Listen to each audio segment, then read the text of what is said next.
La fotografía digital ha irrumpido con mucha fuerza en nuestras vidas. El abaratamiento de las cámaras la ha popularizado hasta el punto de convertirnos a todos un poco en fotógrafos, sacando cientos de instantáneas de nuestros viajes y acontecimientos especiales. Pero no siempre sabemos cómo obtener un buen retrato, cómo manejar el flash o cómo crear un álbum digital. A lo largo del curso abordaremos temas referentes a la fotografía tradicional, a la fotografía digital y al uso de la cámara, de manera que adquiramos los conocimientos necesarios para explotar al máximo las herramientas que tenemos a nuestro alcance. De la mano de fotógrafos profesionales de la prestigiosa escuela EFTI, ahondaremos en el mundo de la fotografía, desde las nociones básicas como naturaleza de la luz o creación de la imagen en cámara oscura, hasta el retoque, impresión y almacenamiento digital, consejos, trucos, sugerencias, aspectos tecnológicos y aspectos creativos para que consigamos plasmar nuestros momentos irrepetibles de la mejor forma posible. ¿Sabíais que fotografía significa escribir con luz? Pues a eso os invitamos, a escribir con luz vuestros recuerdos. Bienvenidos al curso de fotografía digital de Visual Training.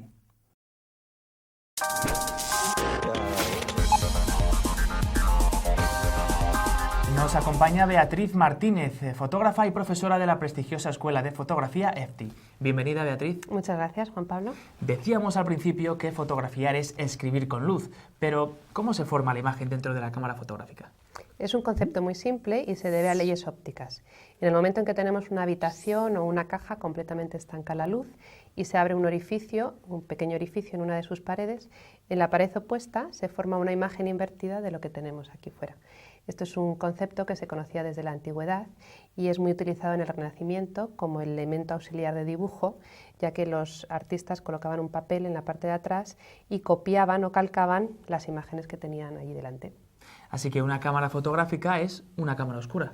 Efectivamente, es una caja completamente estanca a la luz con un orificio que es el diafragma y se nos va a formar la imagen en la parte trasera.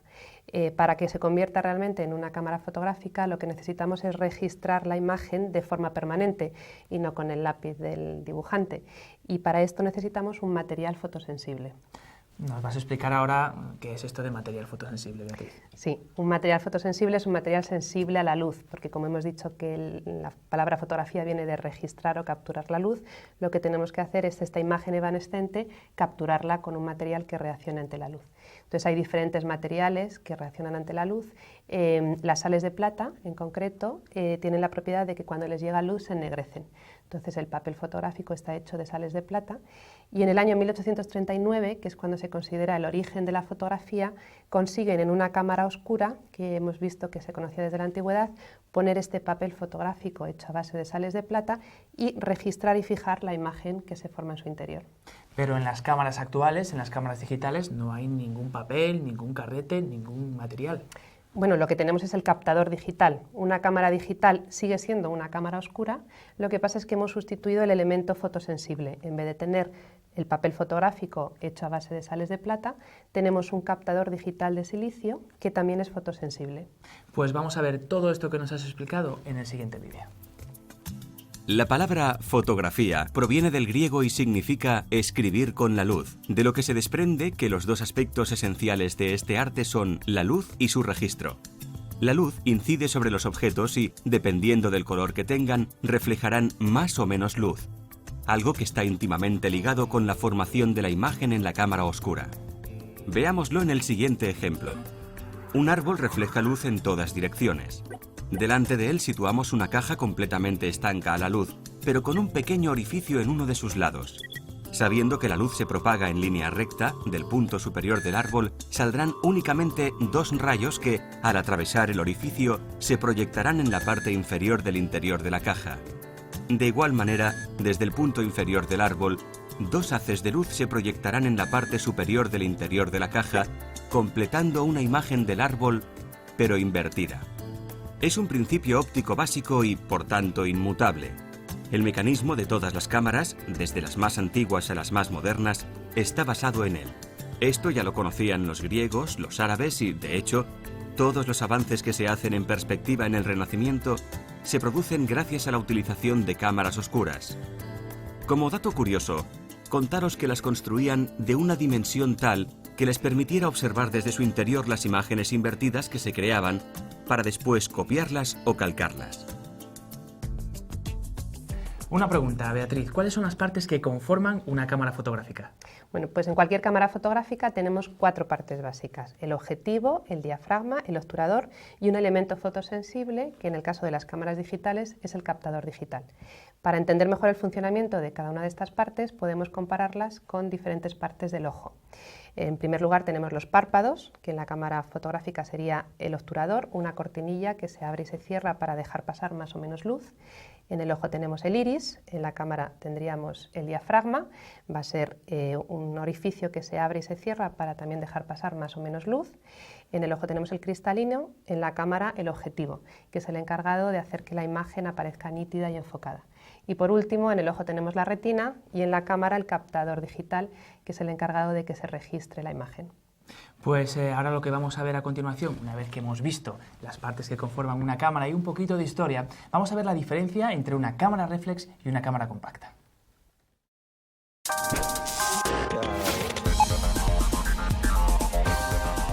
En este punto vamos a conocer las diferencias entre una cámara compacta y una cámara reflex.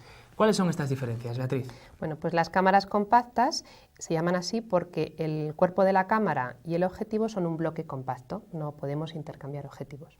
Mientras que en las cámaras reflex nosotros podemos desmontar y volver a montar los objetivos. Entonces son cámaras de objetivos intercambiables, nos permite tener una serie de ópticas y dependiendo de qué fotografía queramos hacer, ir usando una u otra. ¿Alguna otra diferencia? Sí, las cámaras reflex tienen en su interior un sistema interno de espejos por medio del cual la luz se refleja en el espejo y la vemos a través del visor. Lo que estamos viendo a través del visor es lo mismo que ve el objetivo y lo mismo que luego va a captar el captador digital. Las cámaras compactas, lo que vemos por la pantalla, también es la misma imagen que entra por el objetivo y que luego veremos en la fotografía. Lo que pasa es que en vez de llevar un sistema interno de espejos, lo que llevan es un sistema de vídeo electrónico. ¿Diferencia de tamaño hay? Sí, ¿no? es evidente. Las cámaras reflex son mucho más voluminosas, pesan más, ocupan más espacio. Las cámaras compactas son muy chiquititas, son muy fáciles de llevar en un viaje o para de vacaciones. Las cámaras reflex se consideran más cámaras profesionales porque tenemos muchos más controles y formas de hacer nuestra imagen. Pero con cualquiera de las dos se pueden hacer fotos estupendas. Pues vamos a ver ahora, Beatriz, cómo funciona una cámara reflex. Como vemos en el gráfico, la luz entra por el objetivo y rebota en el espejo a 45 grados. A continuación vuelve a rebotar en el juego de espejos del pentaprisma y llega al visor. Al accionar el disparador, el espejo de 45 grados se levanta y el obturador se abre registrándose la imagen en el captador digital. Así funciona una cámara reflex. Hemos visto las diferencias entre una cámara reflex y una cámara compacta, Beatriz, pero dinos ahora si tienen las mismas partes. Sí, las dos tienen las 4 partes que son básicas en una cámara que hemos visto antes: el objetivo, el diafragma, el obturador y el captador digital. Pues vamos a ver 2 de ellas a continuación, el diafragma y el obturador.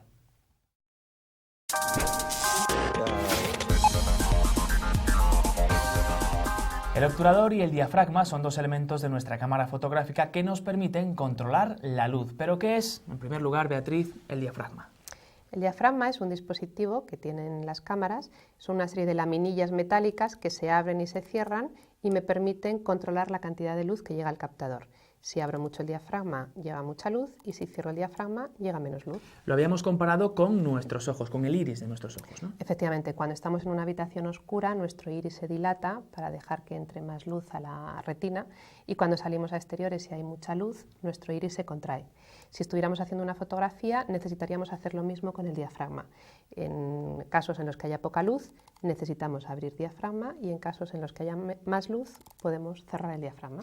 Parece sencillo. ¿Y el obturador qué es? El obturador lo habíamos comparado con los párpados. Entonces son unas laminillas que se van a abrir y se van a cerrar a una determinada velocidad. Lo controlo con un anillo que se llama el anillo de las velocidades de obturación. Entonces podemos hacer que esta cortinilla pase más rápido o más lento. Si la cortinilla pasa más lento, llega más luz al captador y si la cortinilla pasa más rápido, llega menos luz. Vamos a ver el funcionamiento de estos 2 elementos en el siguiente vídeo, Beatriz. De acuerdo. El diafragma de las cámaras fotográficas lo controlamos a partir de unos valores numéricos estándar. Los números F, que son 1, 1,4, 2, 2,8, 4, 5,6, 8, 11, 16, 22. Como podéis ver en esta escala, un número f pequeño indica que el diafragma está más abierto, y cuando el número f es mayor, significa que el diafragma está más cerrado.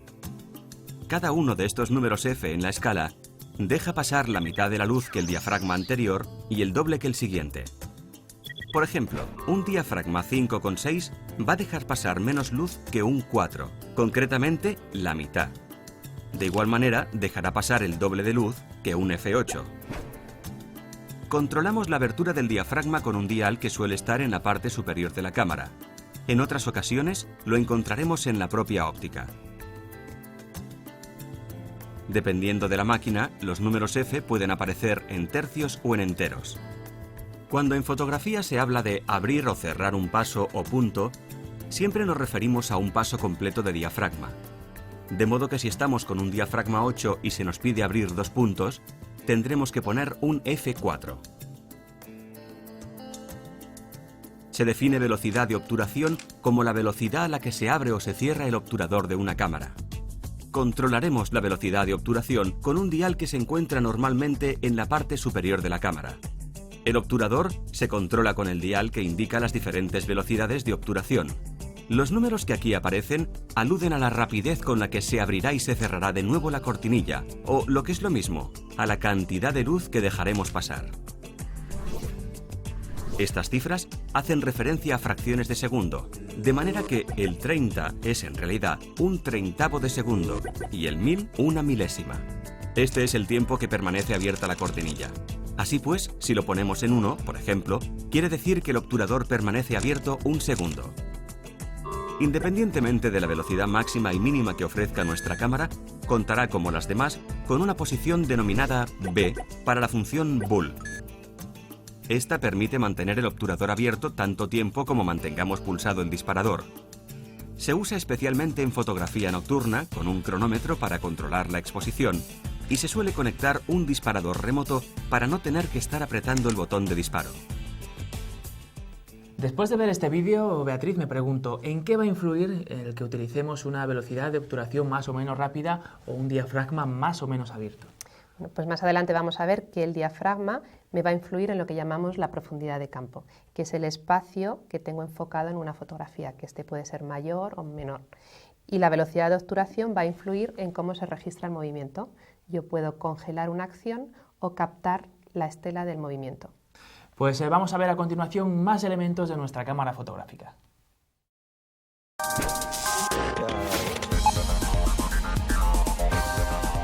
Uno de los elementos fundamentales de una cámara digital es el captador. Nos habías dicho, Beatriz, que es fotosensible. Sí, los captadores digitales son sensibles a la luz y podemos medir su sensibilidad con una escala, que es lo que se llama la escala ISO.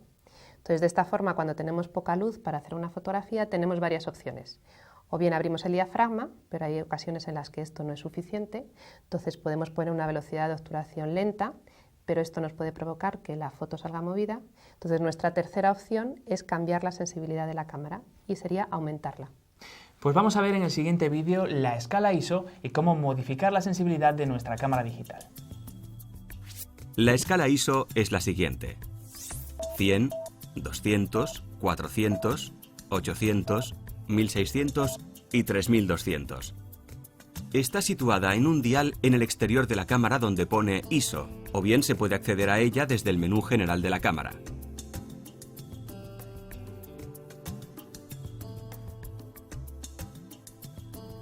Los sensores digitales tienen una sensibilidad real que suele ser la mínima que aparece en la escala ISO. Cuando aumentamos la sensibilidad en una cámara digital, lo que estamos haciendo es amplificar artificialmente la señal eléctrica, y esto produce un aumento del ruido en la imagen a altas sensibilidades. Esta imagen ha sido disparada con una sensibilidad de 100 ISO. La siguiente imagen con una sensibilidad de 3200 ISO. Aparentemente ambas imágenes parecen iguales, pero cuando ampliamos y nos fijamos en la zona de sombra, podemos claramente apreciar que en la imagen de 3200 ISO aparecen píxeles de colores irreales en la zona de sombras, que hacen que el color de esa imagen parezca más sucio. Hemos visto cómo modular la cantidad de luz a través del diafragma, del obturador y del captador, pero ¿cómo sabemos realmente, Beatriz, cuál es la cantidad de luz que necesitamos? Pues gracias a un aparato que tienen las cámaras que se llama el fotómetro, con el que podemos medir la cantidad de luz. Nos lo cuentas mejor en el próximo capítulo.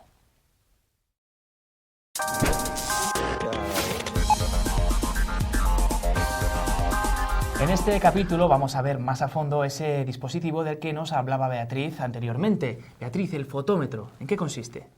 La palabra fotómetro viene del griego, foto, luz, metro, medir, con lo cual el fotómetro es un dispositivo con el cual yo calculo la cantidad de luz necesaria que necesita mi captador. El fotómetro me va a dar una combinación óptima de qué diafragma y qué velocidad de obturación son necesarias para una sensibilidad dada.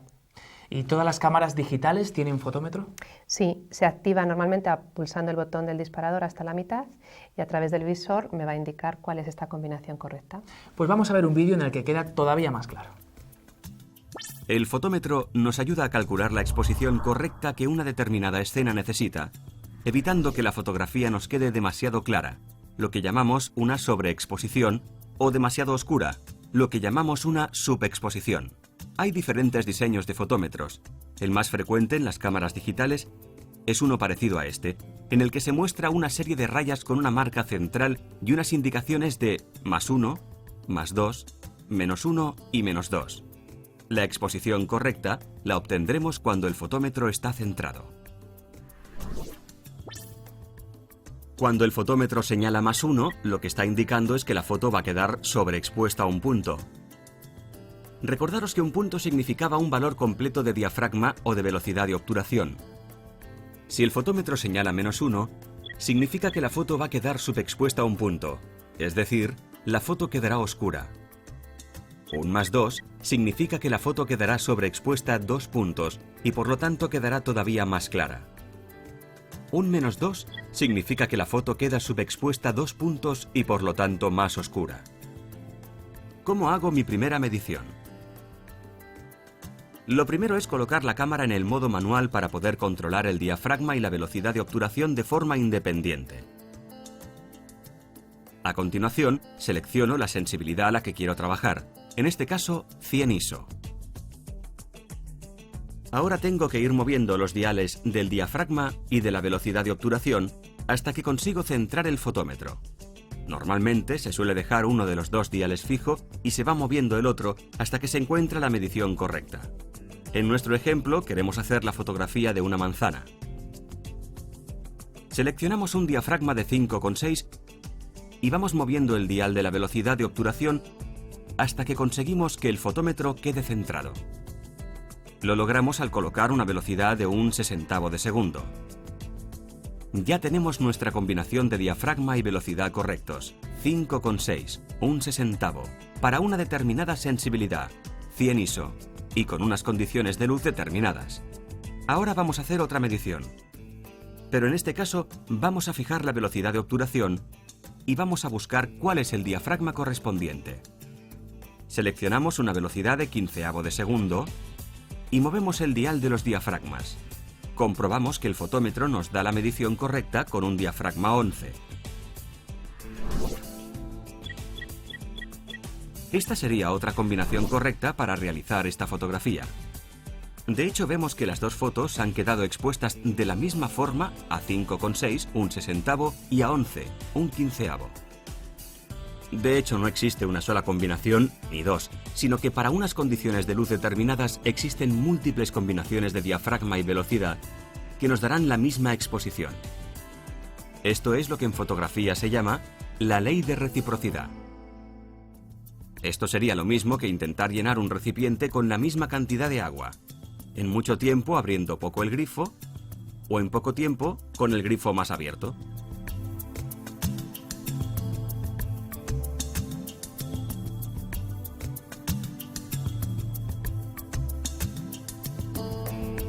Bueno, Beatriz, veo un montón de combinaciones. ¿Cómo sé cuál debo elegir? Pues dependiendo de qué tipo de foto quieras hacer y qué efecto quieras crear en esa foto. Como veíamos, el diafragma influía en los efectos de profundidad de campo y la velocidad de obturación en los efectos de movimiento. Dos conceptos importantes. El primero de ellos, la profundidad de campo, lo vemos en el siguiente capítulo.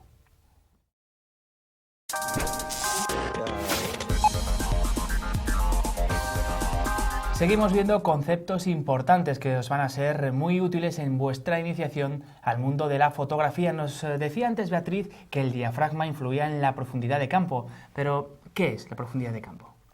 La profundidad de campo se define como el espacio por delante y por detrás del plano que enfoco, en el que también las cosas salen nítidas. Si tengo una profundidad de campo pequeña, significa que ese espacio es reducido, y si tengo una profundidad de campo grande, significa que ese espacio es mayor. Entonces, el diafragma influye en tanto en cuanto si uso un diafragma abierto, reduzco la profundidad de campo, y si uso un diafragma cerrado, amplío la profundidad de campo. Entonces, por ejemplo, si yo quiero hacerte un retrato, yo puedo elegir desenfocar el fondo o enfocar el fondo. Si uso un diafragma cerrado, seguramente conseguiré que tanto tú y el fondo aparezcáis nítidos, y si uso un diafragma abierto, desenfocar el fondo. Muy bien, pues ¿qué te parece si lo vemos en un vídeo como hemos hecho con anteriores conceptos? Estupendo. Vamos a verlo.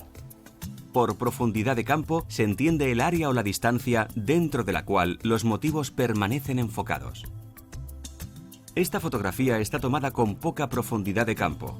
Como podemos comprobar, tenemos solo una pequeña zona enfocada. Por el fondo aparece desenfocado. La profundidad de campo depende de varios factores. Uno de ellos es el diafragma.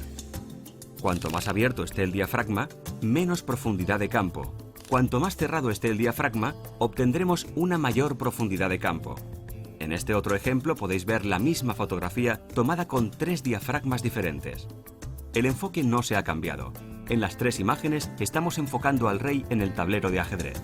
En la primera fotografía hemos usado un diafragma abierto, en la segunda un diafragma intermedio y en la tercera un diafragma cerrado. Fijaros en cómo ha ido aumentando la profundidad de campo al ir cerrando el diafragma. Daos cuenta también de cómo he tenido que cambiar la velocidad de obturación en cada caso para obtener la medición correcta por parte del fotómetro.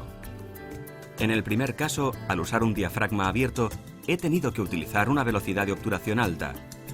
Y al ir cerrando el diafragma, he tenido que usar velocidades de obturación más lentas. Las 3 fotografías están bien expuestas, han recibido la cantidad de luz correcta. Pero vemos que hay diferencias a la hora de elegir qué combinación de diafragma y velocidad usar en cuanto a la profundidad de campo.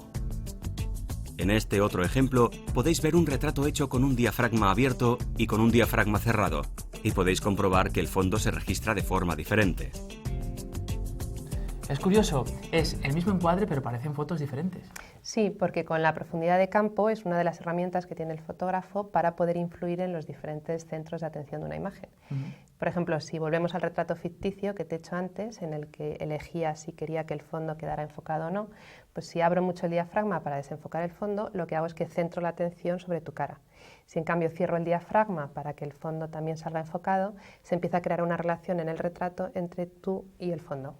Vamos a ver otro aspecto que también me decías antes que modificaba mucho el resultado final de una fotografía. Hablamos de la velocidad de obturación.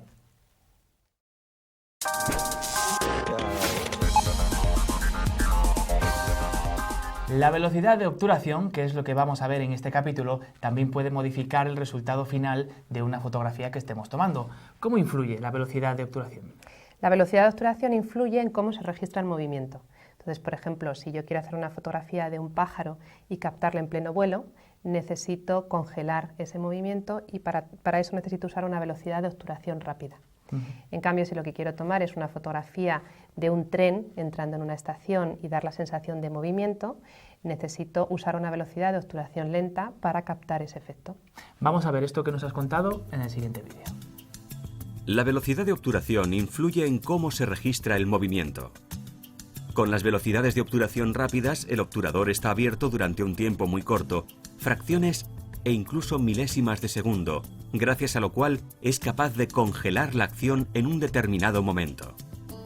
Así, si yo quiero hacer la fotografía de un coche en movimiento y conseguir que salga totalmente nítida, debo usar una velocidad de obturación rápida, a partir de un 2/50 en adelante, un 500avo, un 1000avo o un 2000avo. Si por el contrario lo que me interesa es captar el movimiento y el desplazamiento del coche, lo que debo es usar una velocidad de obturación lenta. Por ejemplo, la siguiente fotografía ha sido hecha con una velocidad de obturación de un 30avo. Una cosa muy importante a tener en cuenta a la hora de disparar a velocidades de obturación lentas es la necesidad de utilizar trípode. Por muy buen pulso que tengamos en el momento de sujetar la cámara y hacer una fotografía, siempre hay un ligero temblor de manos que se traduce en la foto como una trepidación de la imagen, es decir, la foto sale movida. Es en estos casos imprescindible el uso de un trípode, para conseguir que los objetos que están quietos salgan nítidos. Es muy importante sujetar bien la cámara. Existe una forma óptima de cogerla y es la siguiente. Abrimos la palma izquierda de la mano y sobre ella dejamos que descanse la cámara. Con el dedo índice y pulgar accionamos el objetivo y el enfoque manual. Con la mano derecha apretamos el botón del disparador. Cuando estamos en esta posición, los codos inevitablemente están pegados a nuestro cuerpo y es una posición muy estable. Cuando encuadremos en vertical, la posición de las manos se mantiene. La izquierda ayuda a sujetar la cámara y con la derecha disparamos. En el caso de no disponer de trípode, siempre podemos improvisar uno con una mesa, una silla o un banco. O si no, buscar una forma de dar mayor estabilidad a la cámara apoyando los codos en una mesa o en una pared. A continuación vamos a ver diferentes ejemplos de fotos tomadas con distintas velocidades de obturación para que podáis comprobar los diferentes efectos.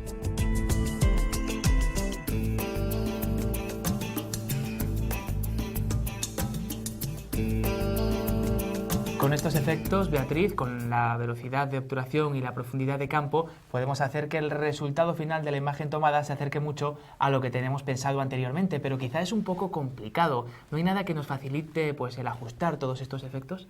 En la cámara hasta ahora hemos estado hablando de cómo trabajar en el modo manual, pero tenemos otra serie de modos de exposición, que son los automáticos, que nos permiten hacer esto de una forma muy rápida y efectiva. Pues esto hay que explicarlo, Beatriz, así que lo vemos en el siguiente capítulo.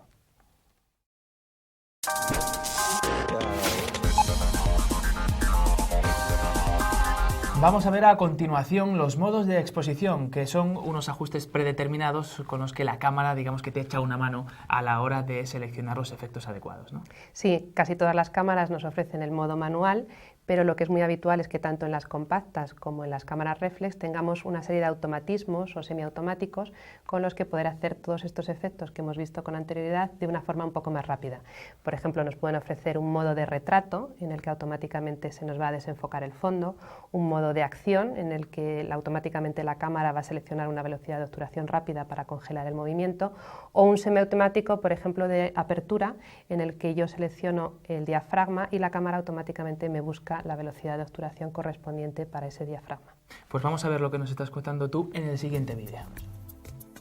En las cámaras encontramos los modos de exposición en un dial colocado en la parte superior de la cámara, o bien accedemos a ellos a través del menú. Dependiendo de la cámara podemos tener más o menos modos de exposición. Vamos a explicar los más frecuentes. Todos estos modos son diferentes formas de controlar la combinación de diafragma y obturador, que son necesarios para realizar una exposición correcta y obtener una buena fotografía. M. Modo manual. En él controlo el diafragma y el obturador de forma independiente y tengo que encontrar la combinación correcta atendiendo a las indicaciones del fotómetro. AV. Modo de prioridad de apertura, semiautomático. En este modo, seleccionamos el diafragma que queremos utilizar y el fotómetro colocará automáticamente la velocidad de obturación. STV. Modo de prioridad de velocidad de obturación, semiautomático. En este modo, seleccionamos qué velocidad de obturación queremos utilizar y el fotómetro coloca automáticamente el diafragma necesario. P. La cámara escoge los parámetros de apertura y tiempo de exposición. El fotógrafo puede escoger los demás parámetros que permita la cámara, por ejemplo, el balance de blancos, el modo de flash o la sensibilidad ISO. Modo automático, auto. Todos los parámetros serán elegidos automáticamente por la cámara. Por ejemplo, si no hay suficiente luz, la cámara automáticamente disparará con flash. Tenemos otros modos preconfigurados en la cámara para fotografía de paisajes, retratos, fotos panorámicas, etc. Vamos a ver algunos de ellos. Modo retrato. Es un modo automático en el que la cámara elegirá un diafragma abierto para conseguir poca profundidad de campo. Modo paisaje. Este es un modo automático en el que la cámara elegirá un diafragma cerrado para conseguir mucha profundidad de campo. Modo escena nocturna. Es un modo automático pensado para capturar personas con un fondo de atardecer o nocturno. En este modo el flash se disparará automáticamente e iluminará a las personas. Usará una velocidad de obturación lenta para conseguir captar la luz del fondo de la escena. De esta forma conseguirá que tanto el fondo como la persona queden bien expuestas. Modo acción o deporte. Este es un modo semiautomático en el que la cámara elige una velocidad de obturación rápida para congelar el movimiento. Modo macro. Este es un modo automático para fotografiar cosas a una distancia cercana. Y con este vídeo finalizamos. Ya solo nos queda por conocer el consejo de nuestra experta, Beatriz Martínez, que es fotógrafa y profesora de la prestigiosa Escuela de Fotografía EFTI. Beatriz, a modo de resumen, ¿qué nos aconsejas? Pues que con las 4 cosas que hemos visto en este DVD realmente podemos conseguir mejorar nuestras imágenes y que en vez de que hagamos una fotografía buena por casualidad, podamos previsualizar la imagen que queremos y la obtengamos. Muy bien, pues muchas gracias por acompañarnos. Gracias a vosotros. Y a ustedes les veo en la siguiente entrega de nuestro curso de fotografía digital. Hasta entonces.